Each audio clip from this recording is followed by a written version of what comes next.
नमस्कार साथियों, PNP career point में आप सभी का स्वागत है।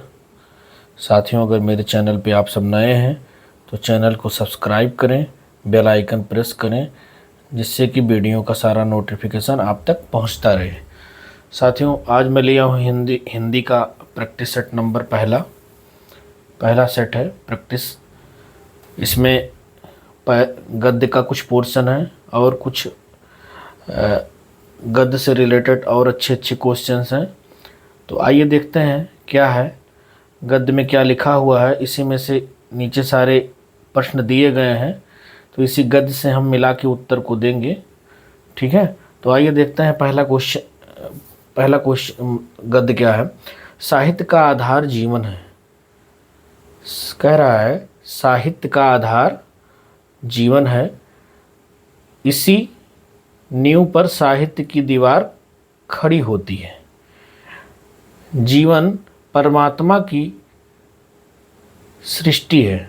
जीवन परमात्मा की सृष्टि है, इसीलिए सुबोध है, सुगम है और मर्यादाओं से परिमित है। साहित्य मनुष्य की सृष्टि है, इसीलिए यह सुगम नहीं बल्कि कठिन और जटिल है। देखिए कितनी अच्छा बात कहा है। इसीलिए यह सुगम नहीं बल्कि कठिन और जटिल है। जीवन का उद्देश्य केवल आनंद नहीं बल्कि सत्य की खोज है। साहित्य इसी सत्य को कलात्मक रूप से प्रस्तुत करता है। तो जो ये पैराग्राफ दिया है गद्य का, इसी में इस सारे क्वेश्चन का उत्तर छुपा हुआ है। बस इस पैरा को हम अपने दिमाग में रखते हुए क्वेश्चन को पढ़ेंगे और इसी गद्य से इसका उत्तर देखेंगे। पहला क्वेश्चन कह रहा है साहित्य का आधार क्या है। हम सब अभी पढ़े हैं, देखे हैं, तो यहाँ देखिए साफ साफ लिखा है कि साहित्य का जो आधार है वो क्या है, जीवन है। अब इस क्वेश्चन में देखिए ऑप्शन नंबर ए परमात्मा है, ऑप्शन नंबर बी जीवन है, सी ऑप्शन सत्य है, डी ऑप्शन कला है। तो साहित्य का आधार क्या है, जीवन है। तो इस क्वेश्चन का जो उत्तर हो जाएगा वो बी हो जाएगा। ऐसे दूसरा क्वेश्चन क्या रहा है, परिमित शब्द का अर्थ है। परिमित शब्द का अर्थ है, ए ऑप्शन असीमित, बी ऑप्शन सीमित, सी ऑप्शन कठिन, डी ऑप्शन विस्तृत। तो इस क्वेश्चन का जो राइट उत्तर हो जाएगा परिमित शब्द का अर्थ, तो ये क्या हो जाएगा, सीमित हो जाएगा। क्योंकि यहाँ हम सब देखते हैं सुगम, यहाँ देखो लिखा है इसलिए सुबोध है, सुगम है और मर्यादाओं से परिमित है। ठीक है, तो ना कि ये जीवन जो है परमात्मा की सृष्टि है, इसीलिए सुबोध है, सुगम है और मर्यादाओं से परिमित है। जो मर्यादा है वो क्या है, सीमित है। तो इस क्वेश्चन का जो उत्तर हो जाएगा वो बी हो जाएगा, सीमित। ठीक है, ऑप्शन नंबर बी सही हो जाएगा। तीसरा क्वेश्चन कर रहा है लेखक के अनुसार जीवन किसकी सृष्टि है। लेखक के अनुसार जीवन किसकी सृष्टि है। ए ऑप्शन परमात्मा की, ए ऑप्शन मनुष्य की, बी ऑप्शन परमात्मा की, सी ऑप्शन साहित्य की, ऑप्शन डी प्रकृति की। तो देखिए यहाँ साफ साफ लिखा हुआ है इस क्वेश्चन का उत्तर कि जीवन परमात्मा की सृष्टि है। जीवन परमात्मा की सृष्टि है, तो इसलिए इस क्वेश्चन को जो राइट उत्तर हो जाएगा वो क्या हो जाएगा, परमात्मा। लेखक के अनुसार जो जीवन किसकी सृष्टि है, तो जीवन किसकी है, परमात्मा की सृष्टि है। ठीक है, क्वेश्चन नंबर चौथा है सुबोध शब्द का विलोम क्या होता है। सुबोध शब्द का विलोम क्या होता है। ऑप्शन नंबर ए निर्बोध, बी ऑप्शन दुर्बोध, सी ऑप्शन अबोध, डी ऑप्शन कुबोध। तो इस क्वेश्चन का जो राइट उत्तर हो जाएगा वो दुर्बोध हो जाएगा। ठीक है, ऐसे पांचवा क्वेश्चन है साहित्य मनुष्य की सृष्टि है, इसलिए यह कौन सा है। साहित्य मनुष्य की सृष्टि है, इसलिए यह कौन सा है, इसलिए कैसा है। ठीक है, ए ऑप्शन सुगम, बी ऑप्शन सरल, सी ऑप्शन कठिन और जटिल, डी ऑप्शन आनंददायक। तो इस क्वेश्चन का जो उत्तर हो जाएगा वो कठिन और जटिल। लेकिन पैराग्राफ में देखिए साफ साफ लिखा हुआ है कि साहित्य मनुष्य की सृष्टि है, इसलिए यह सुगम सुगम नहीं बल्कि कठिन और जटिल है। ठीक है, तो इस क्वेश्चन को जो उत्तर हो जाएगा वो क्या हो जाएगा, कठिन और जटिल। ठीक है, तो ऑप्शन नंबर सी हो जाएगा। ठीक है, तो पांच क्वेश्चन ये एक पैरा में हम सब देखे, गद्य का एक पैराग्राफ था उसी में देखा। आगे देखिए गद्यांश 2 है। ठीक है, एक पैराग्राफ है और दिया हुआ है, इसमें भी 5 क्वेश्चन है, तो इसको देखते हैं आगे। साथियों मेरे चैनल पे अगर आप सब नए जुड़े हैं तो चैनल को सब्सक्राइब कर लें, बेल आइकन प्रेस करें, जिससे वीडियो का सारी नोटिफिकेशन आप तक पहुंचता रहे। अभी मैं सब्जेक्ट वाइज ले रहा हूं आपका, पहले मैं ईबीएस का लिया हूं, सीडीपी, और आज मैं हिंदी का लिया हूं। ऐसे आगे और सारी प्रैक्टिस दी जाएंगी। आज आप सबको एक चीज़ और बताना है कि सीटेट का भी नोटिफिकेशन आ गया है, तो उसके लिए भी प्रैक्टिस सेट आप सबको दिया जाएगा। लेकिन पहले जो टेट की हम प्रैक्टिस कर रहे हैं उसको निरंतर जारी रखेंगे। ठीक है, आइए देखते हैं दूसरा गद्य क्या कह रहा है। शिक्षा का उद्देश्य केवल साक्षरता नहीं है बल्कि मनुष्य का सर्वांगीण विकास है। बहुत अच्छी बात लिखा है, मनुष्य का सर्वांगीण विकास है शिक्षा। एक शिक्षित व्यक्ति वही है जो समाज के प्रति एक शिक्षित व्यक्ति वही है जो समाज के प्रति अपने कर्तव्यों को समझे। शिक्षा वह प्रकाश है जो अज्ञानता के अंधकार को दूर करता है। गांधी जी का मानना था कि शिक्षा चरित्र निर्माण का सबसे सशक्त माध्यम है। तो इस पैराग्राफ में जो है वो शिक्षा के बारे में कहा गया है कि जो शिक्षा है, शिक्षा का उद्देश्य है केवल साक्षरता नहीं बल्कि मनुष्य का क्या है, सर्वांगीण विकास। क्या है, सर्वांगीण विकास है। एक शिक्षित व्यक्ति वही है जो समाज के प्रति अपने कर्तव्यों को साझा समझे। ठीक है, शिक्षा का प्रकाश वह प्रकाश है जो अज्ञानता के अंधकार को दूर करता है। गांधी जी का मानना है कि शिक्षा चरित्र निर्माण का सबसे सशक्त क्या है, माध्यम है। तो देखते हैं आगे क्वेश्चन क्या है। देखिए अभी मैं जो पैरा में पढ़ा हूँ वही तुरंत पूछ लिया है क्वेश्चन। तो शिक्षा का मुख्य उद्देश्य क्या है, ऑप्शन नंबर ए साक्षरता, बी ऑप्शन धन कमाना, सी ऑप्शन सर्वांगीण विकास, डी ऑप्शन पद प्राप्त करना। तो शिक्षा का जो उद्देश्य है वो क्या है, सर्वांगीण विकास। तो इस क्वेश्चन का जो राइट उत्तर हो जाएगा वो ऑप्शन नंबर सी हो जाएगा, सर्वांगीण विकास हो जाएगा। ऑप्शन नंबर क्वेश्चन नंबर 7 कह रहा है अज्ञानता में कौन सा प्रत्यय है। ठीक है, अज्ञानता में कौन सा प्रत्यय है। तो हम सब जानते हैं ये जो अज्ञानता में कौन सा प्रत्यय है, तो ता प्रत्यय है, अज्ञानता में ता प्रत्यय। तो इस क्वेश्चन का जो राइट उत्तर हो जाएगा वो सी हो जाएगा, अज्ञानता में ता प्रत्यय।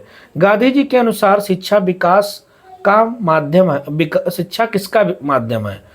ए ऑप्शन नौकरी का, बी ऑप्शन चरित्र निर्माण का, सी ऑप्शन व्यापार का, डी ऑप्शन राजनीति का। तो इस क्वेश्चन का जो उत्तर हो जाएगा, यहाँ देखिए कह रहा है गांधी जी का मानना है कि शिक्षा चरित्र निर्माण का सबसे सशक्त माध्यम है।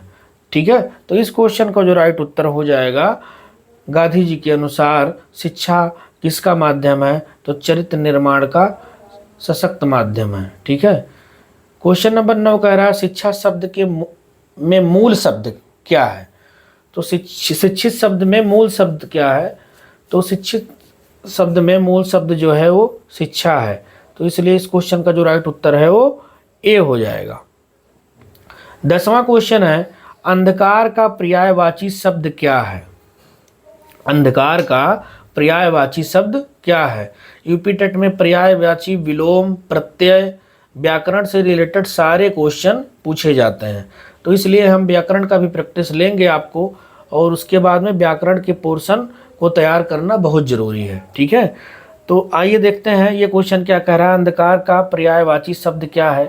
ऑप्शन नंबर ए उजाला, बी ऑप्शन तिमिर, सी ऑप्शन भोर, डी ऑप्शन रश्मि। तो इस क्वेश्चन का जो राइट उत्तर हो जाएगा वो ऑप्शन नंबर बी है। ठीक है, आगे क्वेश्चन नंबर 11 है, गद्य शिक्षण की प्रभावशाली शिक्षण विधि कौन सी है। यहाँ से हम सब क्वेश्चन अच्छे अच्छे देखेंगे, आए हुए क्वेश्चन ये सारे हैं, तो इसलिए थोड़ा कंसंट्रेट होके उत्तर कमेंट में ज़रूर दीजिए।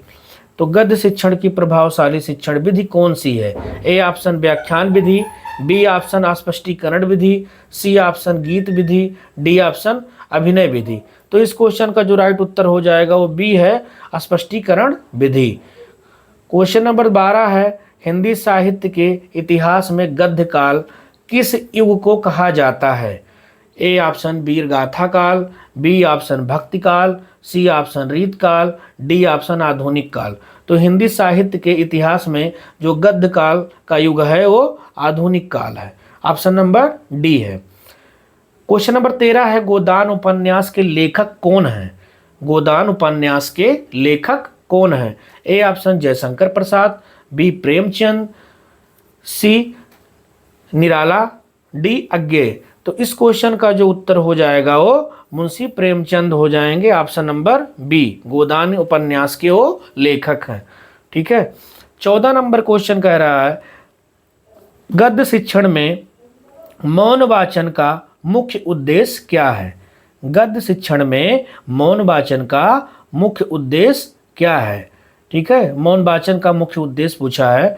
ऑप्शन नंबर ए शुद्ध उच्चारण, बी ऑप्शन अर्थ ग्रहण करना, सी ऑप्शन मनोरंजन, डी ऑप्शन तीव्र वाचन। तो इस क्वेश्चन का जो राइट उत्तर हो जाएगा वो अर्थ ग्रहण करना। ठीक है, क्वेश्चन नंबर 15 है, चिंतामणि किसकी गद्य रचना है।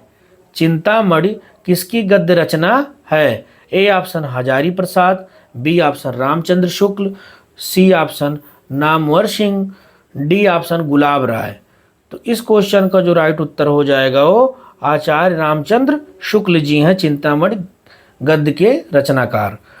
क्वेश्चन नंबर 16 है, गद्य की वह विधा जिसमें लेखक अपने जीवन की घटनाओं का वर्णन करता है। ऑप्शन नंबर ए जीवनी, बी ऑप्शन आत्मकथा, सी ऑप्शन स्मरण, डी ऑप्शन रेखा चित्र। तो इस क्वेश्चन का जो राइट उत्तर हो जाएगा वो बी है, आत्मकथा। ठीक है, क्वेश्चन नंबर 17 है, कलम का सिपाही। बहुत अच्छा क्वेश्चन है, बहुत प्यारा क्वेश्चन है। कलम का सिपाही जीवनी किसके जीवन पर आधारित है। Option number A Amrit Rai, B option Munshi Premchand, C option Sharad Chandra, D option Pant. तो इस क्वेश्चन का जो राइट उत्तर हो जाएगा वो बी है, मुंशी प्रेमचंद। ठीक है, आगे क्वेश्चन नंबर 18 है, आवारा मसीहा गद्य की कौन सी विधा है। आवारा मसीहा गद्य की कौन सी विधा है। ऑप्शन नंबर ए कहानी, बी ऑप्शन उपन्यास, सी ऑप्शन जीवनी, डी ऑप्शन नाटक। तो इस क्वेश्चन का जो राइट उत्तर हो जाएगा वो जीवनी है। ठीक है, आगे 19 नंबर क्वेश्चन है, हिंदी का प्रथम उपन्यास किसे माना जाता है। हिंदी का प्रथम उपन्यास किसे माना जाता है। Option number A Godan, B option Pariksha Guru, C option Chandrakanta, D option Titli. तो इस क्वेश्चन का जो राइट उत्तर है परीक्षा गुरु हो जाएगा, ऑप्शन नंबर बी, परीक्षा गुरु। 20 नंबर क्वेश्चन है, पुरस्कार कहानी के लेखक कौन है। पुरस्कार कहानी के लेखक, क्वेश्चन नंबर 20 है, पुरस्कार कहानी के लेखक कौन है। A option Premchand, B option Jaishankar Prasad, C option S Pal, D option Jainendra. तो इसको 20 नंबर क्वेश्चन का जो राइट उत्तर हो जाएगा वो Jaishankar Prasad, option number B हो जाएगा। क्वेश्चन नंबर 21 है,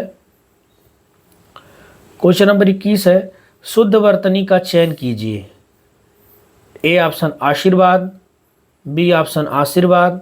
अब इसमें देखना है शुद्ध वर्तनी का चयन करना है, तो जो शुद्ध वर्तनी होता है आशीर्वाद का, उसको हम सब जानते हैं कि हमेशा जो ये रा होता है ये वा पे लगता है। ठीक है, बहुत साथी गलत करके इस रा को ये जो रा है इसको यहाँ ना लगा के इस रा को यहाँ लगा देते हैं यहाँ, लेकिन ये गलत हो जाता है। तो आशीर्वाद जो है वो इसका सही आशीर्वाद लिखा है, ये ऑप्शन नंबर वी है। ठीक है।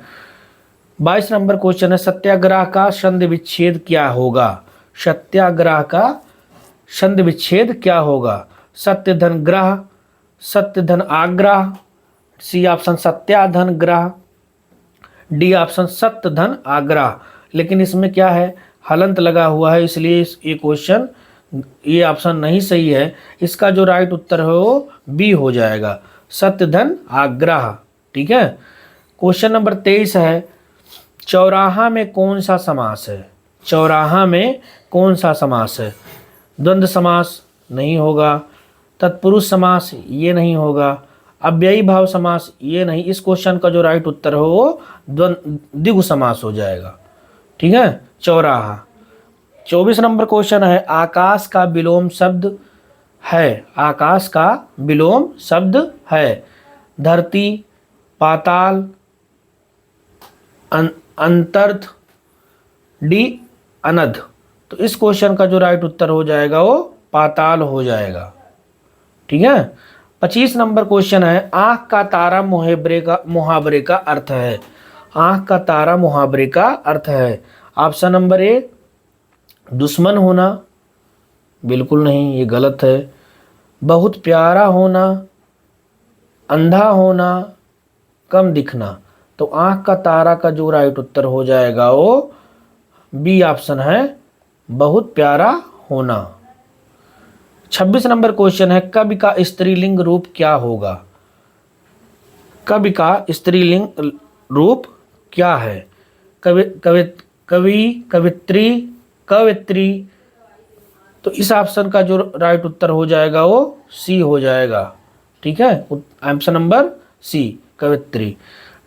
27 नंबर क्वेश्चन है, तरड़ी का पर्यायवाची शब्द क्या है? तो तरड़ी का जो पर्यायवाची शब्द हो जाता है वो सूर्य हो जाएगा, ए ऑप्शन।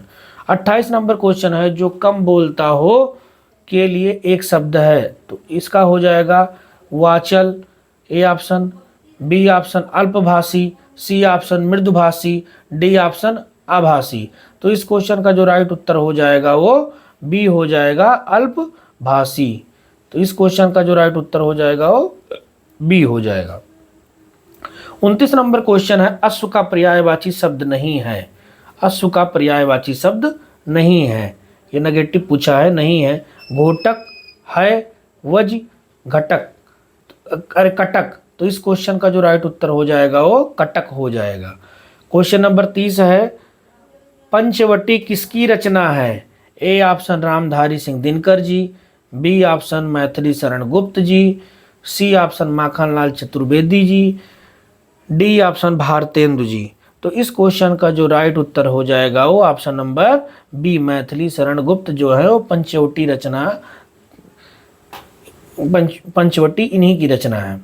साथियों, अगर आप सब मेरे चैनल पे नए हैं तो मेरे इस चैनल को आप सब सब्सक्राइब करें, PNP career point, bell icon press करें, जिससे कि वीडियो की नोटिफिकेशन आप तक पहुंचता रहे। तो आज बस यहीं तक, आगे नेक्स्ट वीडियो में मिलते हैं। तब तक के लिए थैंक यू। जय हिंद, जय भारत।